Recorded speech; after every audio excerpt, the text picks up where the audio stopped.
So that's an example of a decision tree. So number one, how do I make those splits? So you all are pretty good stats students, and so maybe I don't need to say too much about this. Again, this is kind of a general presentation. That how do I make the splits? So I'm going to use contingency tables. So on the left side, you see heart disease, no and yes. You see at the top low blood pressure, at the bottom high blood pressure, and you can see in that table that with the low blood pressure group, 95 of them had no heart problems, 5 of them did have, so 5%, 95%, there are 100 in that row, 100 in the bottom row as well. If you look at high blood pressure there, then there's quite a difference, right? There's a much higher chance of having first stage coronary heart disease if your blood pressure is high. But the question is, well, what is the question that anyone who's thinking about this would ask? Or just read it. What's the question up there? Where's the dividing line? What's high blood pressure? Is it 200, 150? Where do I draw the line there? So on the right side, you'll see the expected numbers, right?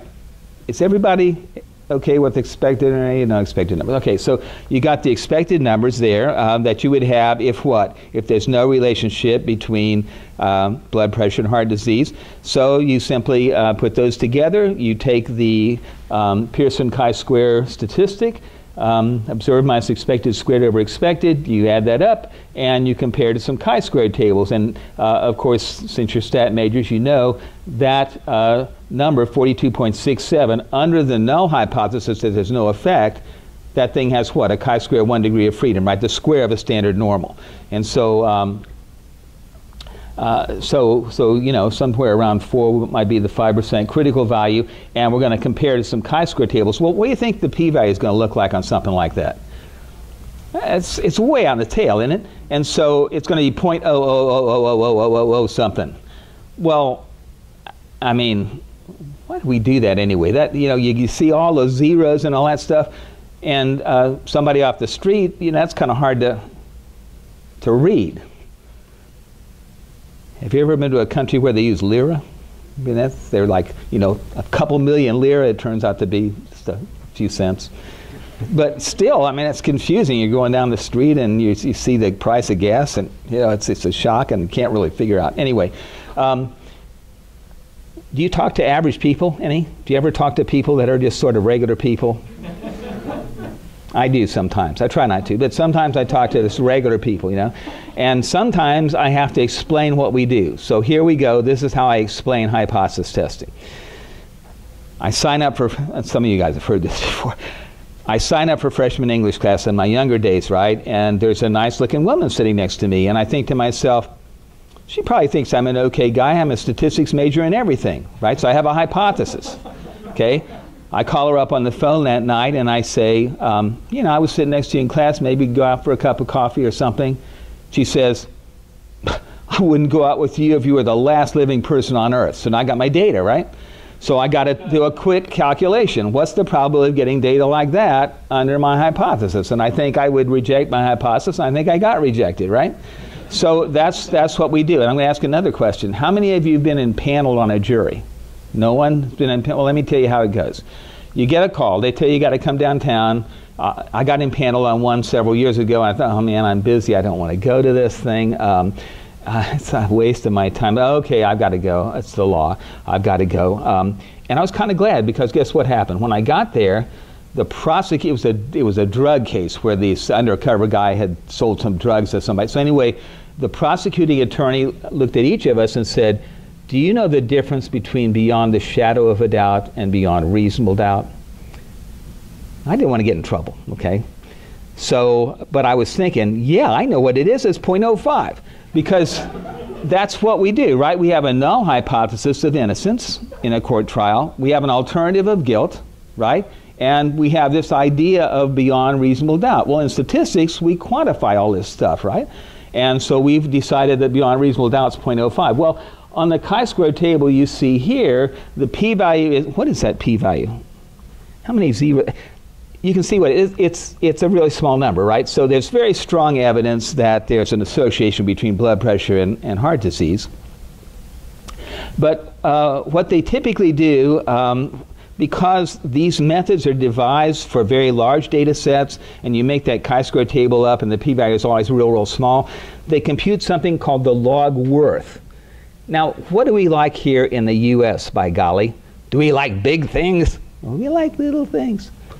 Oh, we like big things, right? Cadillacs and Lincolns and a great big SUV, right? We like that, and we like big buildings and big stuff, right? Big stadiums, all that stuff. We like big. So what they did is they took the negative log base 10 of the p-value. So you're kind of going across, counting how many zeros after that decimal point, right? And then you got the negative log base 10 of that, okay? So p-values are what? Between 0 and 1, is that right? So the logs are all what? Negative. And the bigger negative they are, the smaller the p-values. So just take the negative of that and you get what's called the log worth. So a big log worth is a small p-value. I think that's pretty darn smart to do it that way.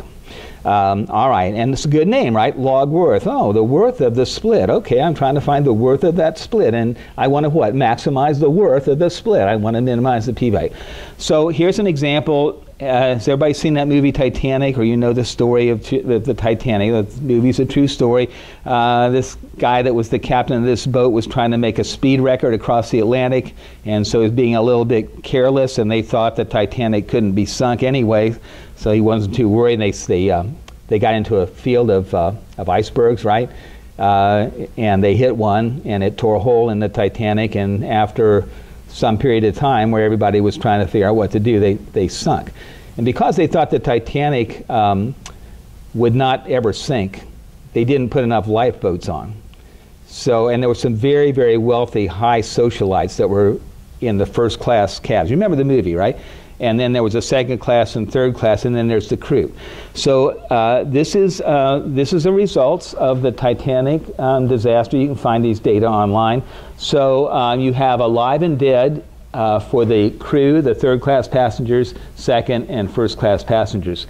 And if you kind of do a little bit of quick calculation in your head, things go kind of the way that you might think they would after you've seen the movie. The probability of survival is worse for the crew than for the third class, second and first. Most of the crew that got off of there were manning the lifeboats, right, to help people. The captain went down with that ship, right? It's not like today where as soon as you hit ground, the captain jumps off the ship before anybody else, right? That seems to be what we're seeing now. Anyway, so there's several places I can split it if I think about things being in an order. There are even more splits if I don't think about things being in order. What do I mean by that? Well, I'm not going to consider crew and first class in one group and then the middle two in the other group, right? I'm going to think about sort of an order there, which kind of makes sense. The reason I want to figure out how many possible split points there are is because I want to use Bonferroni's adjustment on these p-values. So anyway, crew versus others, you got the chi-square statistic, crew and third versus 1 and 2, and then first versus the others. And of course, looking down through those, it looks like you'd split it between the crew and third class and first and second class for that first split. And then we may split it down further. Are you with me? Questions so far? So, not a real, no sort of complicated Riemann integrals or anything going on here. Okay, so now here we go, alive and dead. So about a third of them lived, about 2/3 of them were killed. Another thing that's in that data set is whether it was a man, woman, or child. Those are the categories they have here. So child and female go down the left side, male are missing, so they might not have the gender information for somebody, right? That goes down the right side. Oh, why? See that thing at the top? Imagine that's some kind of bucket with a hole in the bottom and you're pouring water in there, right? And then there are pipes coming down from that into these other buckets. And so the width of that pipe has to do, what do you think that width is? Yeah, it's the count of how many things went down each side. So a lot of males on board, a few females and children. When you go down the child and female side, there's whether, it then splits in a different place, right? It splits on third class versus first, second, and crew. So for the females, the female crew, a lot of them got off. Not so much for the males. These are kind of interesting. There's nothing real fancy or complicated. It's a little bit related to statistics because you're using chi-square to do this, right? And we're converting the p-values to these log-worth numbers. What would happen in a regression, a logistic regression, ordinary regression, if one of your x's had a missing value in it? What would happen at that data point? So you got somebody, you don't know their age, and you're trying to predict, maybe you're using a logistic regression to predict whether they'll get well or not. And you got age in there, and you got the age missing for this person. How do you use that data? What do you do? You know, I hate to tell you this, but when you get out of school, you might not have complete data every single time. In fact, you might not have complete data a lot of the time. So what are you going to do? Punt, right? Well, did you notice how nicely this handles it? It takes those missing data, puts it down the left side of the split, puts it on the other subset of the split, and sees which one gives you the best log worth. Do you think missingness itself could be informative? Let's see. You're out speed dating, right? Going out speed dating with somebody.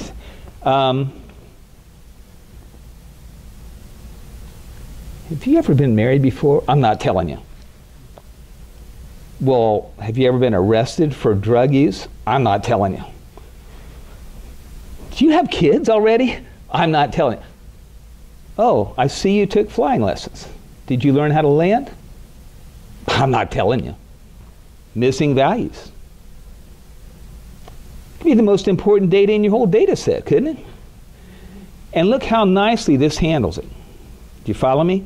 So I have an x variable, I'm splitting on that x variable, I put the missing ones down this side, I put them down this side. And maybe I want to create a column, an indicator column, that says yes or no, was the data missing? And then I can even use that in some sort of regression approach, right? That column that I created for missingness. Got it? Everybody okay? I'll tell you what, when you get out there and start looking at actual data sets, you're not in the textbook world anymore. And you know, if you want to make money on software, and they made a lot of money on this software, you need to handle those cases that are going to come up inevitably. Now, think about that. Well, okay, so what are we trying to do? We're trying to get homogeneous subsets. Are you with me? Right? We want non-diverse subsets from an initial diverse population. Are you with me? So how do I reduce diversity in getting these subsets built up? Well, the chi-square is one suggestion. Other suggestions is this so-called Gini diversity index, and it's used a lot in environmental studies. So for example, a healthy stream should have a lot of different varieties of fish in it, right? We could ask what country you're from initially, right? And see how diverse our group here is in terms of their birth origin, things like that. So here I have a bunch of animals. I have antelopes, baboons, and a camel. Okay, so the idea of Gini is if you pick two different animals at random, what's the probability that they would be different from each other, a different type of animal from each other? If that number's big, you've got a high probability of picking two people or two animals or whatever that are different, right? And that would be a diverse population. If the number's low, you would not have much diversity. So I could sort of do a calculation on that first population, a Gini coefficient, and it would be 1 minus the probability that they're the same as each other. I'm sampling with replacement here. And so I could figure that out as 0.58. Look at the brown group, this next group down. You can see just by looking at it that that's probably a more diverse group. In fact, it's almost a third, a third, a third, right, with maybe one exception. And so if I calculate the Gini coefficient for that as 0.66, it's more diverse, right? It's a higher Gini coefficient. It's like a measure of variation, right, in a sense. And there's also Shannon's entropy. You may have heard of this too. Shannon's entropy, another thing that's used. It's the sum over the categories, negative sum over the categories, the proportion of that category times the log base 2 of that proportion. And that Shannon entropy is also used sometimes for measuring diversity, and you can see more and less diverse numbers in those two groups, the same as we saw before. Okay, so how do we make the splits? What variable do I use? Is it cholesterol? Is it systolic blood pressure? Where do I split on that variable? And what I'm going to do is to try every conceivable split on every variable in that data set, and I'm going to find the one that minimizes the p-value, okay? And you'll notice that our split point here is data derived. Do you understand what I'm saying? Remember that little 2x2 chi-square table? Usually I know ahead of time what the rows and columns are, right? And there's no monkeying around with that at all, right? But now I'm going to try splitting the rows at every different possible blood pressure, and then I'm picking the best case. Is that fair? Let's say, for example, you are going to split on gender, and I'm going to split on age. And we're going to compare and see who has the best split. Well, I got maybe 50 chances to split. You got one. You got male and female, as far as I know. I mean, I think that's it, right? So is that fair? It's just like saying, I'm going to take the basic exam 10 times and show my best score. You get to take it once. That's not fair. That's not right. So what do we do? What's the typical solution for that you learn in Stat 512? Well, maybe you haven't taken Stat 512. Best course going, Stat 512. You know that book, Everything I Need to Know, I learned in kindergarten? Do you know that book? There's a lot of truth to that. And if you're in Stat, just put Stat 512 in there. And that's in my opinion. So what does significance mean now if you know some variables have 2 possibilities and other ones doesn't have 50 possibilities? Well, we want to do Bonferroni's correction. That's what I was looking for earlier. It's a quiet group, right? Come on, it's 5 o'clock, it's 5:30, we're tired. We don't want to answer questions. All right, fine. So suppose I have several hypotheses that I'm testing, right? And each of those alphas represent the probability of falsely rejecting a true null hypothesis, hypothesis 1 and hypothesis 2 there. And I want to make the probability of falsely rejecting one or the other or both of them, I want to hold that at 5%, right?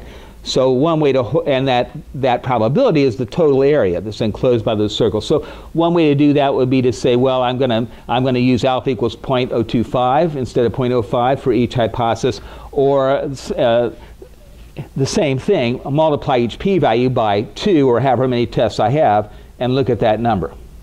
That's called Bonferroni's correction. Okay.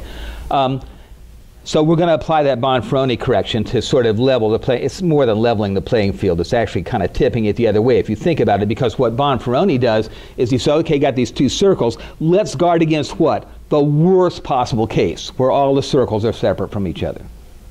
It's probably overcorrecting. Now all of a sudden, you got a big advantage over me because you only have one. You don't have to do any correcting. I had to correct mine for 50 tests, right? So I have to multiply my p-value by 50 now.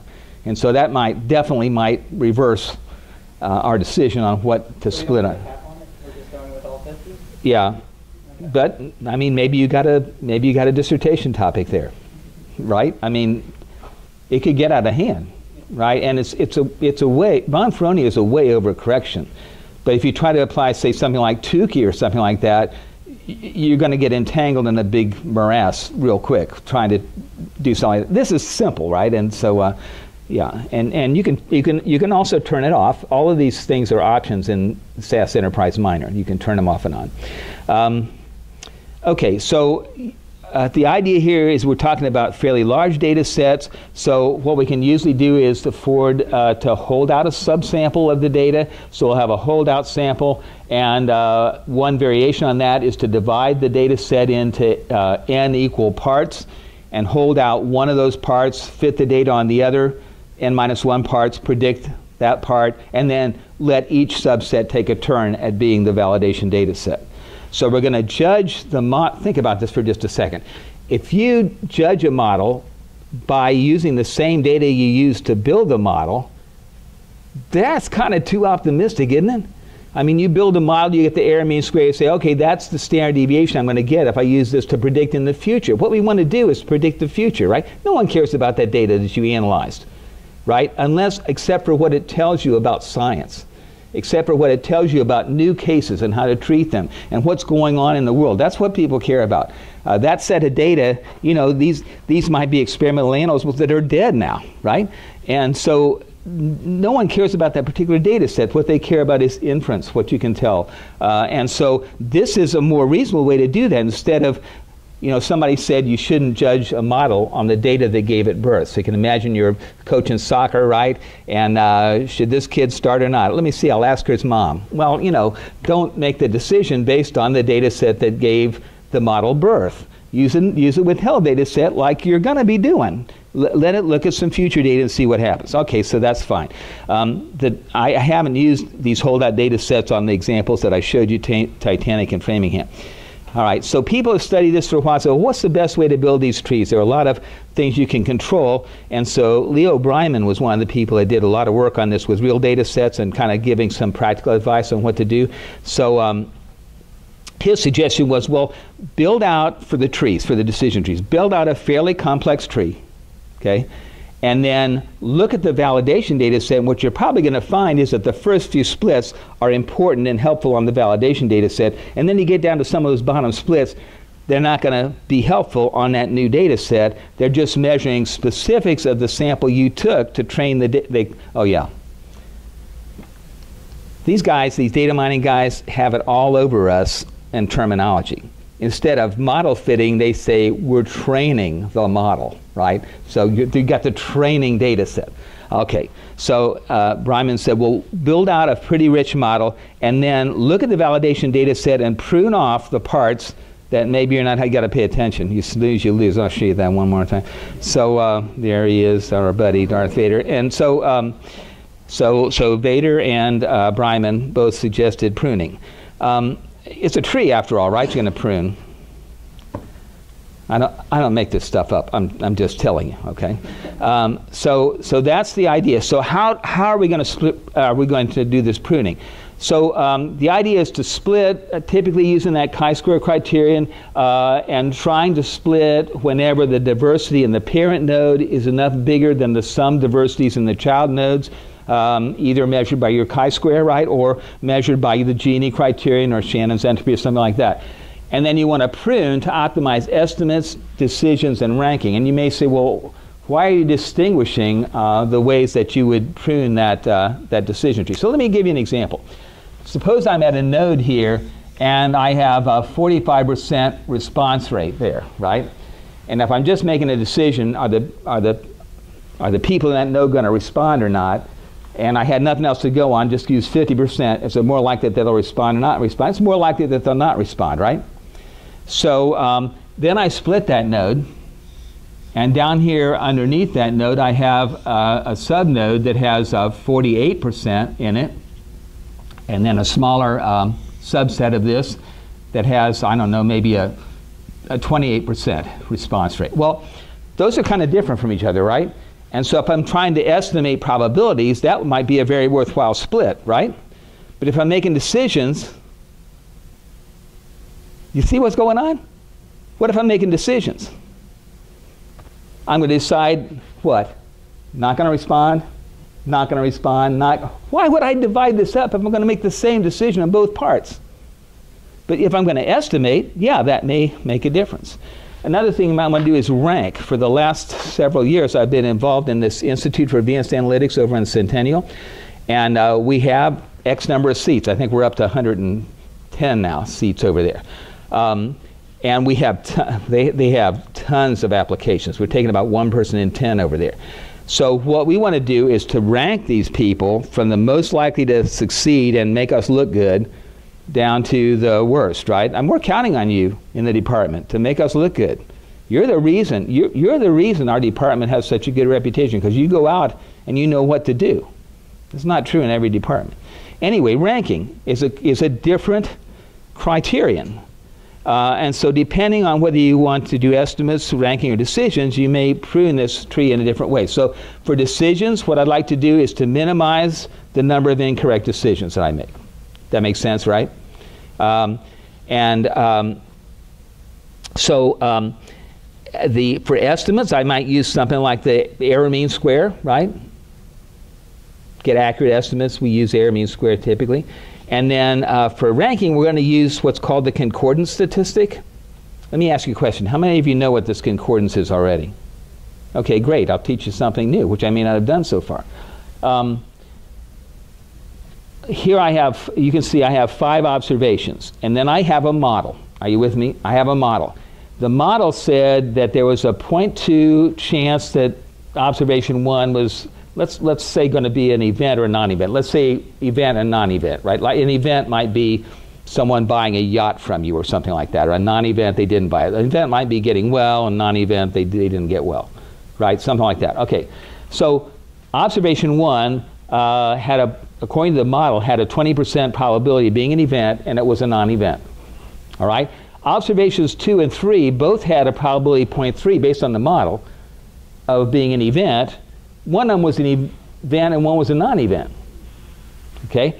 Observation 4 had a 0.6 probability of being an event, and it was an event, right? And the last one had a pretty high probability of being an event, but it was a non-event. The pairs we're going to look at are pairs of outcomes, one of which is a 0 and one of which is a 1. One of which is a 0, one of which is a 1. So pick a 0, pick a 1. And look at that pair of observations. If the one that came out to be a 1 had a higher probability of being a 1 than the 0 did, that's a concordant pair. If it's flipped, it's a discordant pair. But we've also got a tie.